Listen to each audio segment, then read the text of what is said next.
आत्ता तर बघायला गेलं तर अण्णानंतर फुटबॉलचा वारसा मी जपलेलाच आहे. मी 16 संघांना दरवर्षी किट, बूट, त्याच्यानंतर स्टॉकिंग्स हे आम्ही कंपल्सरी आमच्याकडून देतो, जाधव इंडस्ट्रीजकडून. आणि दरवर्षी एक गेट टुगेदरचा कार्यक्रम सुद्धा करतो आणि आम्ही त्याचं किटचं वाटप सुद्धा करतो.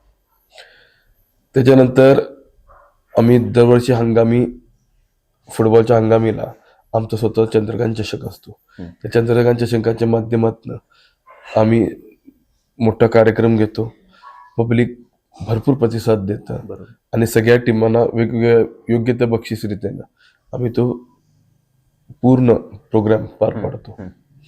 तर असे उपक्रम आम्ही राबवतो.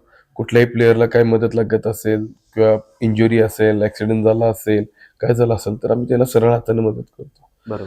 या सर्व गोष्टी आम्ही आता अण्णानंतर सुद्धा ते वारसा चालवतच आलेला आहे. आणि आता जो फुटबॉल आहे ह्याच्यानंतर जे पेठांमध्ये फुटबॉल टिकवला गेलाय, हे टिकवायसाठी आम्ही हे सगळं करायला लागलो. कारण का एका टीमाचा खर्च किती असतो हे मला माहित आहे.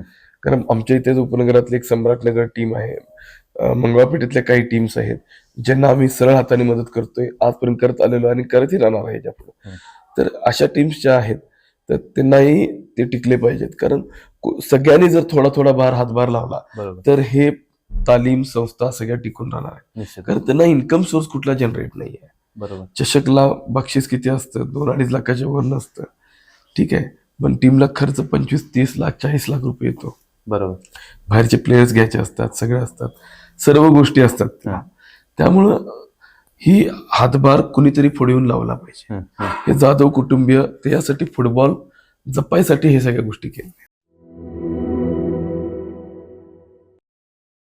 आता घर बसल्या कमावण्याची सुवर्ण संधी. सुरू करा स्वतःचा व्यवसाय. आरी वर्क, न्यू ट्रेंडिंग आरी वर्क ज्वेलरी आणि आर्टिफिशियल फ्लॉवर ज्वेलरी बनवायला शिका. आजच आपले ऍडमिशन कन्फर्म करा. प्रवेशासाठी संपर्क 73 78 32 15 15.